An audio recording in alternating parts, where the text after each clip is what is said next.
यजुर्वेद 30:3 और 1 में कहा गया है कि ओम विश्वानि देव सवितर दुरितानि परासुव यद भद्रम तन आशुव।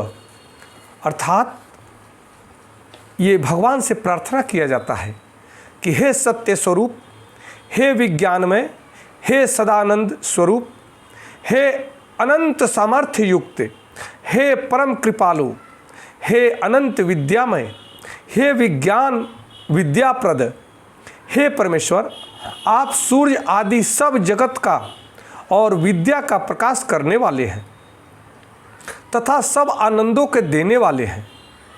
हे सर्व जगत उत्पादक, सर्वशक्तिमान, आप सब जगत को उत्पन्न करने वाले हैं। हमारे सब जो दुख हैं उनको और हमारे सब दुष्ट गुणों को कृपा से आप दूर कर दीजिए।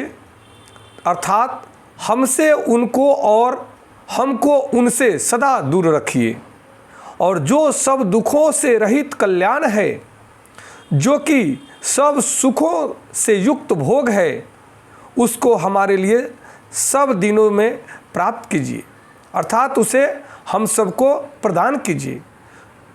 सो सुख दो प्रकार का है।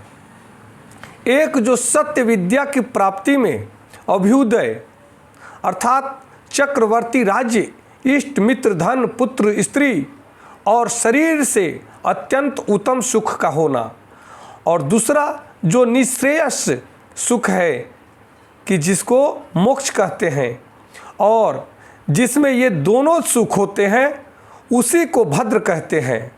उस सुख को आप हमारे लिए सब प्रकार से प्रदान कीजिए और आपकी कृपा से हम सब विघ्न बाधाओं से रहित हों।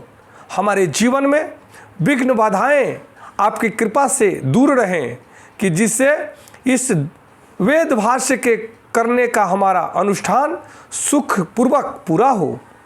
इस अनुष्ठान में हमारे शरीर में आरोग्य, बुद्धि, सज्जनों की सहायता, चतुरता और सत्य विद्या का प्रकाश सदा बढ़ता रहे।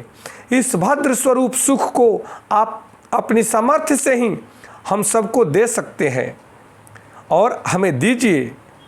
जिस कृपा के सामर्थ्य से हम लोग सत्य विद्या से युक्त हो, जो आपके बनाए वेद हैं उनके यथार्थ अर्थ से युक्त हम उस भाष्य को समझ सकें, इस प्रकार आप हमें विवेक बुद्धि प्रदान करें।